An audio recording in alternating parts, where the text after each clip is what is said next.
que é a playlist de estudo do novo CPC. No último vídeo, no vídeo passado, a aula foi sobre a petição inicial, aquilo que começa a demanda então. A gente viu que a petição inicial é a forma, é o instrumento que vai se materializar na demanda. Hoje, como eu prometi para vocês, a gente vai estudar o contrário, a fase subsequente, que são os tipos de resposta do réu. De super importância essa parte também, assim como a petição inicial é uma parte muito importante, que é aquela que inicia. Essa aqui é uma das partes mais importantes para o réu, porque vai ser a sua defesa. Então a gente vai ver quais são as respostas do réu. E eu já vou adiantar para vocês, os dois principais tipos de resposta é a contestação e a reconvenção. Mas vamos estudar aqui item por item, como a gente sempre faz. Aqui o item 1.1 vai ser a resposta do réu como ônus.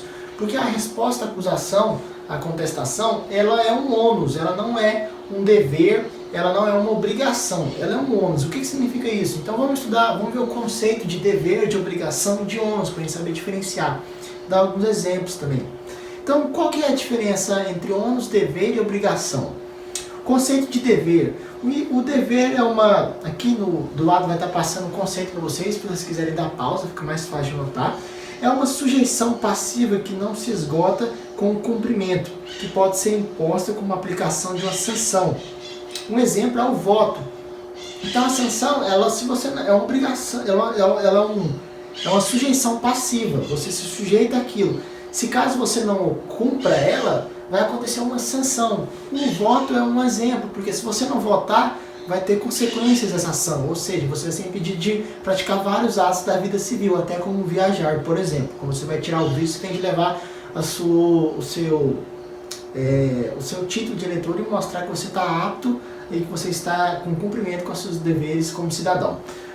Obrigação também é uma sujeição passiva, que pode ser imposta através de aplicação de sanção, mas tem uma diferença do dever.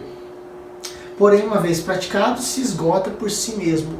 O dever que a gente viu, mesmo você praticando, você ainda vai continuar tendo sempre de praticar. Agora, um exemplo aqui da obrigação, por exemplo, uma obrigação civil de pagar alguma coisa. Quando você paga aquilo, você está isento, você não precisa pagar novamente. Agora, o voto, como eu citei como exemplo, você sempre vai precisar votar novamente, porque sempre haverá novas eleições. Vamos ver agora o que nos interessa, que é o ônus agora. O ônus, ele é uma sujeição também, igual os outros que a gente viu. Só que ele não tem aplicação de nenhuma sanção e ele não se esgota em si mesmo. Então o conceito é uma sanção, porém não pode ser imposto, nem acarreta sanção. É interativo do próprio interesse. O que significa isso? Então é justamente a resposta, é o ônus da parte, porque se ela não cumprir com essa sujeição passiva, não vai acarretar nenhuma sanção, ela não vai esgotar em si mesma, só que ela é de interesse do próprio réu, porque se ele não der a sua resposta, não der fazer a sua contestação, a sua defesa, quem vai ser o único prejudicado será ele mesmo. Então esses conceitos podem parecer bobos, mas é importante para a gente entender essa fase inicial. Então a resposta, aqui do lado da explicação, a resposta é um ônus, pois caso a parte não prove, quem perde é apenas ela. Ninguém pode obrigar a parte a responder, a se defender, não existe sanção. Diferentemente do direito penal, que é obrigatório. Então a gente lembra lá que no direito penal, essa parte de defesa é um aspecto muito importante. E se acaso a pessoa não contrate um advogado particular, o Estado vai dar para ele um advogado dativo para se defender dos. Tanto que é importante no direito penal a defesa. Porém, no direito civil não. Que se o acusado, o réu não se defender, vai acontecer a revelia e os fatos alegados na inicial vão ser tidos como verdadeiros. Vamos para o próximo tópico, que são tópico 2, espécies de resposta. A gente pode basicamente colocar dois tipos de resposta, dois tipos de espécies de resposta. A gente vai ver as classificações ainda. Mas existem as respostas típicas, que são principalmente a contestação e a reconvenção. Lembrando que existia antigamente no antigo Código de Processo Civil as exceções de incompetência, exceções de suspensão. Com o novo CPC, essas modalidades saíram fora, não existem mais as exceções. As exceções a gente vai ver mais na frente, lá embaixo. já vem um tópico seguinte, que as exceções são arguidas dentro da própria contestação em forma de preliminar, mas existem também as atípicas. As atípicas aqui entra o reconhecimento jurídico, que é quando em sua resposta você vai falar que realmente o autor tem direito àquilo que ele está almejando. Isso está lá no 467, no inciso 2º do novo CPC. E temos as atípicas intervenções de terceiros, que nós já estudamos aqui em algumas aulas atrás, que foram a denunciação, a lide, o chamamento ao processo, o incidente de desconsideração da personalidade jurídica e o amicus curiae. Vamos para o seguinte tópico da aula, que é o tópico 3, classificação das respostas, classificação das defesas, me desculpem. Existem dois tipos principais de classificação. Temos uma classificação mais antiga, que é chamada de classificação de Gaio. E depois de estudarmos a classificação de Gaio, nós vamos ver também a classificação mais recente, que é a classificação da teoria das exceções. Só que a gente vai estudar ela daqui a pouco. Vamos falar primeiro da de Gaio. A de Gaio ela subdivide-se em dois principais grupos. Temos as defesas processuais, que é bem fácil de entender, e as defesas de mérito. As defesas processuais estão no 337 do CPC e as defesas de mérito estão no 336, uma anterior ao das defesas processuais. Só que as defesas processuais elas também têm uma subdivisão. Temos as defesas que são propriamente defesas processuais e temos aquelas também que são impróprias. As próprias elas objetivam encerrar o processo sem a discussão do mérito, e em seu conceito temos aqui que elas objetivam a extinção do processo sem análise do mérito, através de defesa preliminar, ou seja, que vai ser arguido lá em sede preliminar na nossa contestação. Como a inépcia, exemplos. Quais são os exemplos de defesas processuais propriamente? Então, temos a inépcia da inicial, temos a legitimidade ativa, passiva, ou falta de interesse processual e perempção. Então são exemplos aqui. E a imprópria, o que é essas defesas processuais impróprias? Elas vão objetivar o enrolar do processo, a demora do processo, é uma estratégia de defesa, então objetivam o retardamento do processo. Vamos agora ver as defesas de mérito, que é o segundo tópico da aula. Temos as defesas direta e as defesas indireta. E é uma coisa importante que elas vão defender, elas objetivam a própria defesa material, a própria discussão do mérito a favor ou ao contrário do réu. Nas defesas diretas, o réu vai alegar que ele não foi ele, não lhe cabe o direito do autor. E na defesa indireta ele vai alegar que em parte ele deve alguma coisa, ou em parte o autor tem parte, mas existem exceções. Mas vamos ler o conceito para ficar mais explicado. Primeiramente aqui das exceções da defesa de mérito direta. A defesa direta do réu, o réu nega os fatos, nega sua autoria e suas consequências jurídicas, ou seja, ele fala, não fui eu. E por que isso é importante? Porque nesse caso que ele nega que não foi ele, o ônus da prova vai caber ao autor. O autor que vai ter de provar que então o culpado é o réu. E aqui já na defesa indireta que o réu fala, fui eu, mas peraí, existem algumas diferenças aqui, vamos colocar realmente, porque ele pode me dever alguma coisa, ou aconteceu tal coisa que tira a minha responsabilidade. Então nesse caso aqui que ele fala, em parte fui eu, o ônus vai ter de ser do réu. O réu vai ter de provar essas exceções que ele está trazendo ao juízo. Então o conceito aqui, para ficar mais claro aqui, vamos ler aqui, só é reconhecido pelo... O réu confirma os fatos ou consequências jurídicas. Porém, a eles opõe outros fatos ou consequências jurídicas extintivos, modificativos ou impeditivos, ou seja, consequências que vão modificar o seu ato, vão extinguir ou dar alguma proteção, alguma defesa à sua tese. Exemplos, vamos lá, vamos citar alguns exemplos. Por exemplo, quais seriam exemplos dessa defesa indireta que vai atacar o mérito?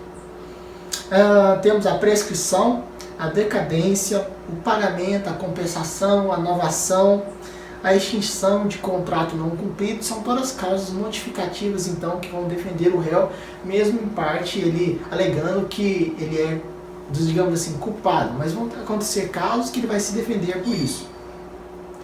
E agora nós temos a segunda classificação que eu citei para vocês, que é a mais moderna, chamada classificação da exceção, teoria das exceções. Só que aqui eu vou fazer uma ressalva. Lembrar que exceção aqui é sinônimo de defesa. A gente não pode confundir com as antigas exceções rituais que eu falei para vocês que saíram, que eram as exceções de incompetência, exceção de impedimento, de suspensão.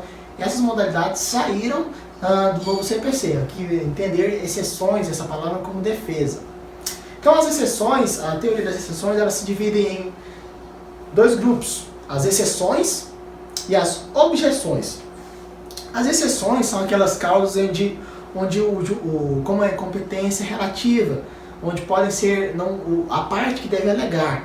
E as objeções, a gente vai ver mais um pouquinho mais abaixo, que são aquelas partes que geram competência, geram impedimento absoluto, impedimento absoluto, como exemplo. São aquelas partes que o juiz deve conhecer de ofício. Então vamos lá, primeiramente as exceções. Só é reconhecido pelo magistrado, esse aparelho meu me incomoda para falar, só é reconhecido pelo magistrado mediante arguição e em determinados prazos, ou seja, a parte deve alegar isso aqui em momentos certos, senão ela perde o direito de alegar essas defesas em determinados momentos, sob pena de preclusão, ou seja, se a parte não alegar, ela vai perder o direito de falar isso depois. Salvo a lei permite a alegação em qualquer momento do processo. E as exceções, elas podem ser processuais ou de mérito, sendo que as processuais vão atacar o próprio processo sem alegar o mérito, como a gente viu, e as exceções de mérito vão atacar o mérito analisando o mérito final, ou seja, defender mesmo daquilo que o autor alega no seu pedido. Então as processuais levam ao fim do processo sem análise do mérito. Um exemplo, então, nessa classificação seria a incompetência relativa, a convenção de arbitragem e exceção de mérito. Um exemplo seria o pagamento, a novação, elas levam à procedência do pedido ou não. E a segunda forma aqui que eu falei dentro da classificação da teoria das exceções, temos as objeções, que são aquelas causas que o juiz deve conhecer de ofício, então. Então vamos lá, materiais, vou ler aqui para vocês o conceito, materiais reconhecidos de ofício e a qualquer tempo até o trânsito em julgado. Então até o trânsito em julgado essas alegações podem ser feitas. Não depende de manifestação das partes, porque o juiz deve conhecer delas de ofício.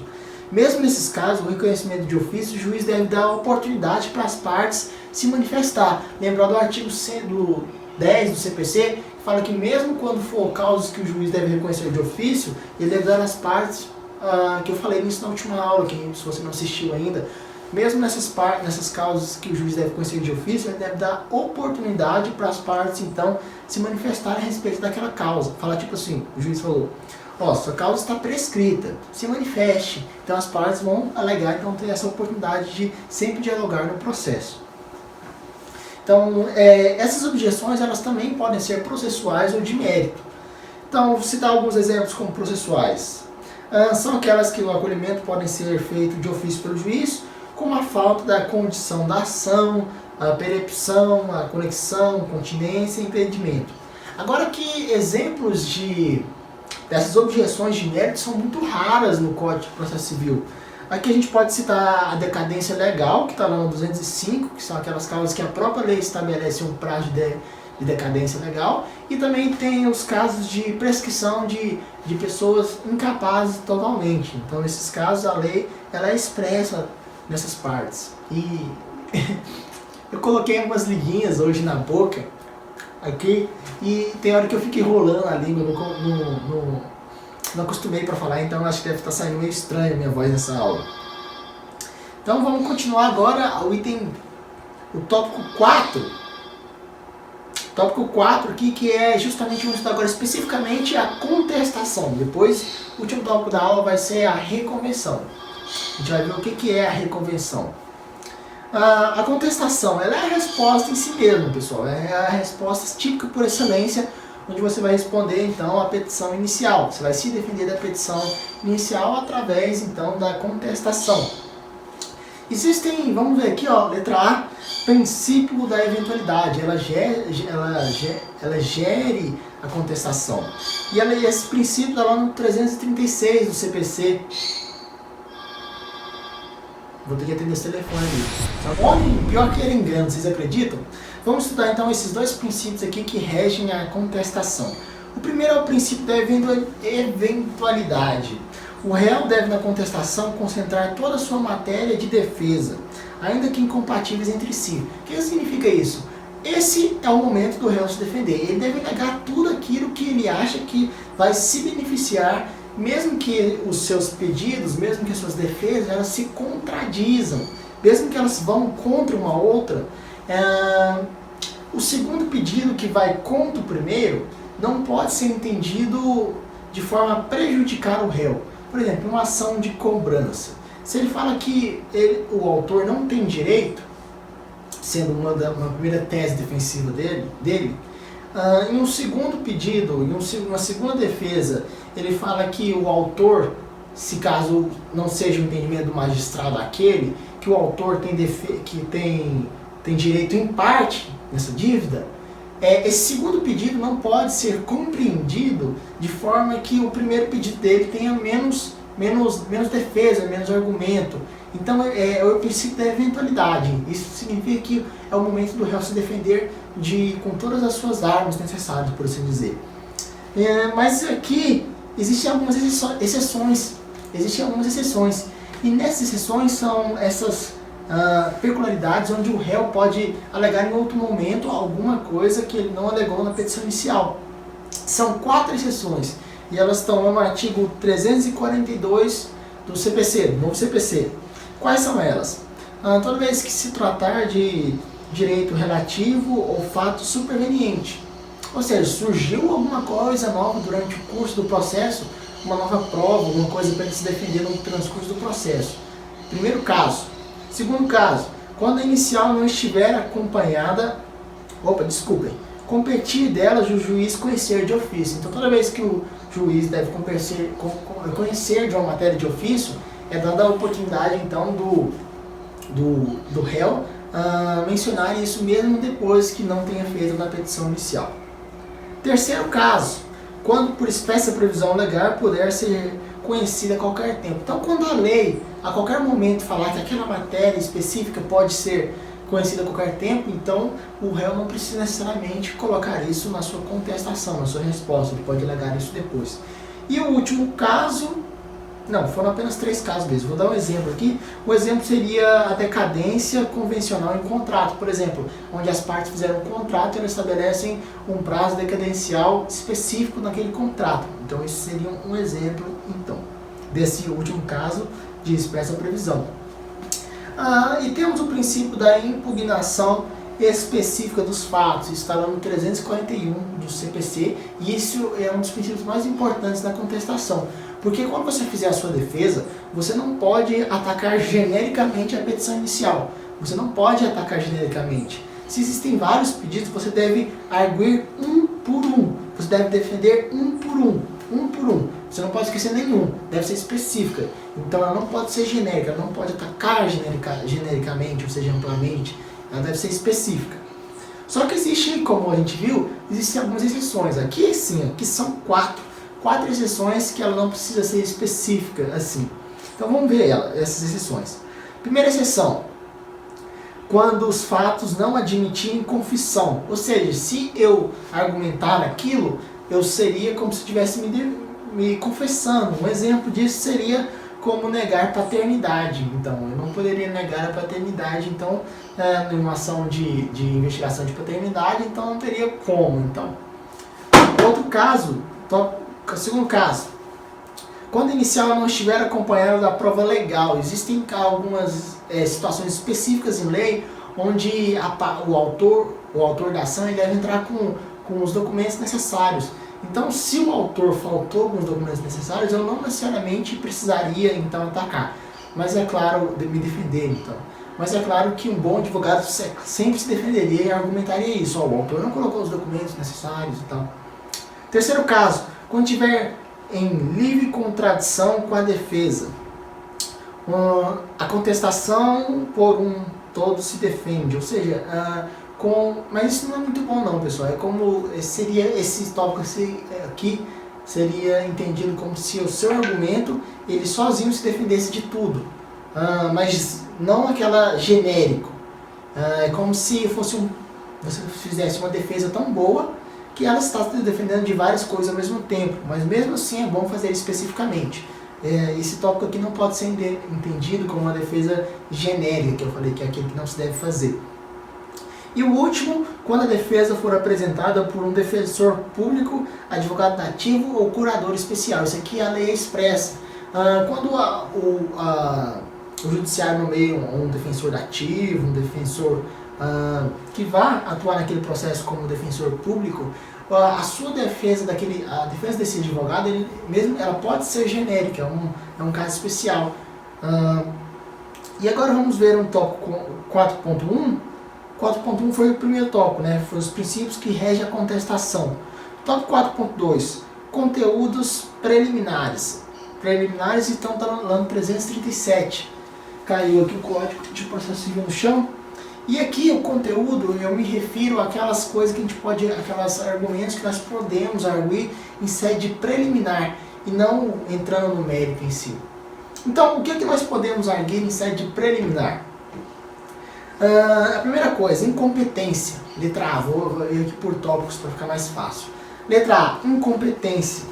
Afastar o juízo. Então serão arguidas em sede preliminar e não em sessão rituais, que a gente viu que antigamente era feito dessa forma, né? Existiam as exceções rituais, exceção de incompetência, de suspensão. Agora não será mais assim, será tudo em fase de preliminar na nossa contestação. Letra B, impugnar o valor da causa. Por que isso é importante? A gente já viu na última aula que existia uma malandragem de alguns advogados de colocar um valor da causa muito baixo e pedir um valor de indenização. Então, para efeitos, a gente pode impugnar o valor da causa porque isso vai influenciar nas custas processuais e nos honorários advocatícios finais. Então, isso agora existe essa possibilidade então de impugnar então o valor da causa. Impugnar a gratuidade da justiça. Isso também não existia antigamente, a letra C. E a previsão está lá no 1072, no inciso 5 do CPC. Então, em sede preliminar, a gente pode então impugnar a gratuidade da justiça. Quando o autor entrou com a gratuidade, a gente tem conhecimento que ele tem condições de pagar sim as custas processuais. Letra D, arguição de legitimidade passiva do réu. Então esse aqui é um tópico importante, porque antigamente existia a nomeação à autoria. A nomeação à autoria era uma forma de intervenção de terceiros que saiu com o novo CPC. E entrou essa modalidade aqui da ilegitimidade passiva do réu, que a gente vai arguir em sede de contestação na preliminar.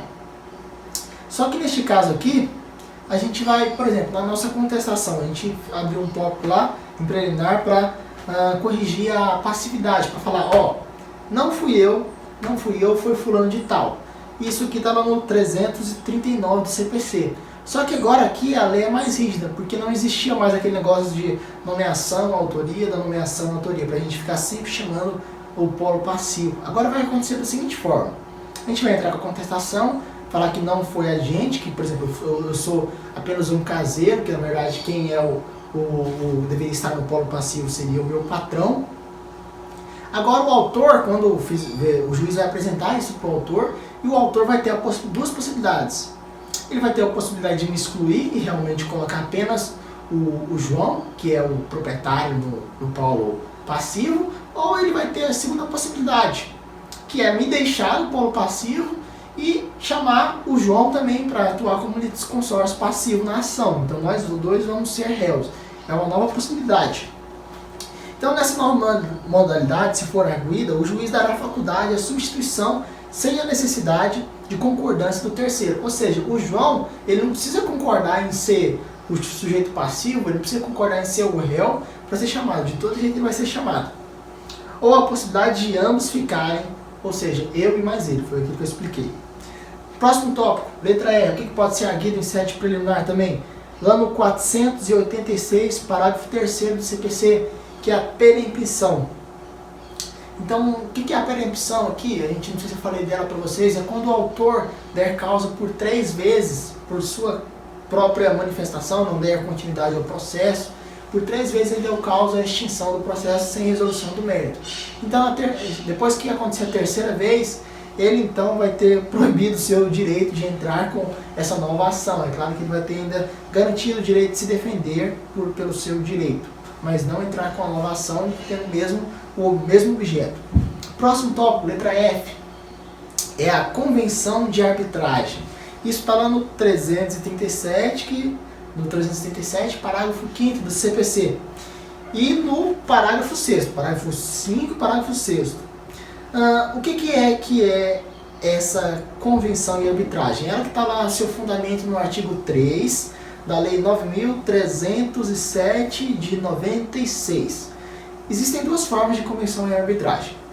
Existe a cláusula compromissória e existe o compromisso arbitral. Qual é a diferença entre essas duas? Basicamente, a cláusula compromissória é celebrada antes do conflito, antes das partes começarem a brigar.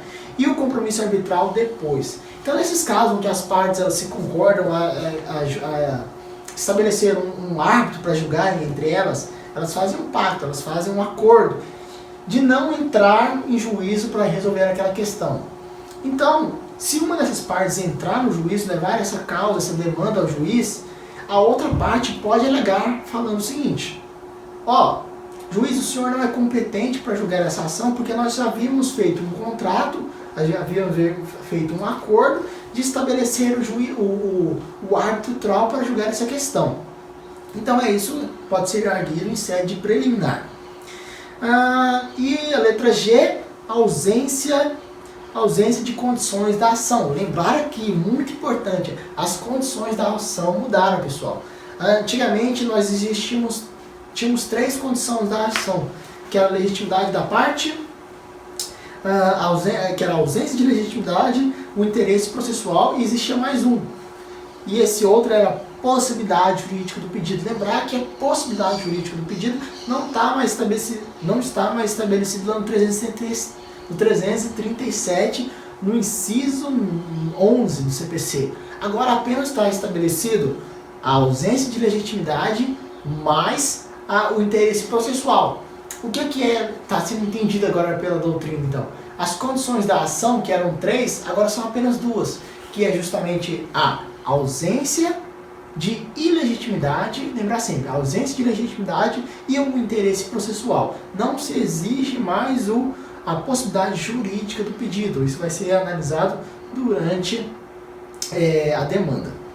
Vamos para o próximo tópico, que é o 4.3, são os prazos da contestação, porque algumas coisas mudaram. O prazo agora, é de 15 dias, isso não mudou ainda, é o prazo de 15 dias, está no 335 do CPC, e tem mais uma modificação no prazo. Antes, o prazo era com os fins de semana, agora o prazo conta apenas os dias úteis, isso está lá no 219 do CPC. Vamos ver algumas coisas então, letra A aqui, algumas coisas específicas. Prazos especiais. Os prazos especiais são prazos em dobro. Isso está lá no 180, vamos gravar os artigos que estão os prazos em dobro. 180, 181, 186 e 229. Quem são essas pessoas, esses artigos? Uma coisa que mudou é que a Fazenda Pública antigamente tinha prazo em 4 vezes, mas agora são só em 2 vezes. Esses artigos aqui estão estabelecendo os prazos da Fazenda Pública, ou seja, o advogado público, o advogado do Estado, do município, da União, do Ministério Público, da Defensoria Pública e dos litisconsórcios, que a gente estudou isso em uma das primeiras aulas, lá nas aulas de litisconsórcio, a gente viu que os litisconsórcios que estão no polo passivo, que possuem diferentes advogados, de escritórios diferentes, tem prazo em dobro, mas lembrar sempre que tem que ser partes diferentes, com advogados diferentes e de escritórios diferentes, não pode ser do mesmo escritório. Letra B, flexibilização voluntária procedimental. está no 190 do CPC. Estabelece o seguinte, pessoal, que as partes agora elas podem malear, elas podem entrar em acordo em relação a alguns prazos específicos em lei. Então há a possibilidade das partes ampliarem ou reduzirem alguns prazos de acordo com o interesse daquela demanda. Isso tem que ser um caso específico para eu poder falar para vocês. Letra C, termo inicial variável. Isso está no 335 do CPC. A gente viu antigamente que o prazo, na última aula, que a gente viu a petição inicial, a gente ficou em dúvida de quando começaria então a correr o prazo para o réu. Isso a gente viu que vai depender então da audiência de conciliação, aquela audiência de conciliação obrigatória inicial. Vai depender porque vai depender se tiver essa audiência de conciliação ou não, porque tem três possibilidades. A primeira possibilidade é que o autor fale em sua petição que ele não quer ter essa audiência de conciliação e o réu quer ter audiência de conciliação, não fala nada. Então vai ter audiência de conciliação. Nesse caso, o prazo começa a correr então a partir do dia da audiência de conciliação. Se caso as partes não concordarem de ter aquela audiência de conciliação, o prazo para contestação vai ser a partir do momento que o réu entrar com o pedido falando que não quer a audiência de conciliação. E a terceira possibilidade, faltou um para vocês, a primeira possibilidade é quando houver audiência de conciliação. Segunda é quando o réu pedir para não ter, tendo o autor também pedido, então vai ser a partir do protocolo de pedido de cancelamento da audiência, que foi esse pedido que eu falei, ele vai ter de entrar com um pedido falando que não vai querer ter a audiência de conciliação. E a terceira hipótese é quando não for designada audiência. Então o prazo vai ser a partir da juntada dos autos da ocorrência de citação. 3 casos. Esse último caso era antigamente. Antigamente no CPC antigo era isso. Quando houvesse a juntada então da citação, que a partir desse momento da citação que iria se dar então a correr o prazo então de 15 dias. Minha garganta está secando um pouquinho, esqueci de pegar a água hoje, mas já está quase acabando. 4.4 questões importantes da contestação do novo CPC. Então são 3 hipóteses aqui. Letra A, letra A, impossibilidade da arguição de suspensão e na contestação. Isso está lá no 146. O que acontece? Se houver causas de suspensão, essas não podem ser arguidas na contestação. Vai ter que ser por petição inicial, está lá no 146, como eu falei para vocês. Não vai ser inicial de preliminar. Letra B, formulação de reconvenção na contestação. A gente vai ver isso já. Mas o que acontece? A reconvenção, ela se dá dentro da própria contestação. Olha que legal. Você vai, primeiramente, se defender. Você vai se defender fazendo a sua contestação. E antes dos seus pedidos, você vai fazer a sua reconvenção. Abrir o tópico, reconvenção. E você vai ter na reconvenção, se defender. A reconvenção, eu não expliquei para vocês, mas eu vou explicar já. A reconvenção, você se defende e depois você ataca. Você ataca o autor falando, tá bom, mas ele me deve 10, eu estou devendo 5 mil, mas ele está me devendo 10 mil. Então você vai fazer como se fosse uma espécie de petição inicial contra o autor depois de se defender, antes dos seus pedidos. Entende? É um contra-ataque. Letra C, impossibilidade e o artigo.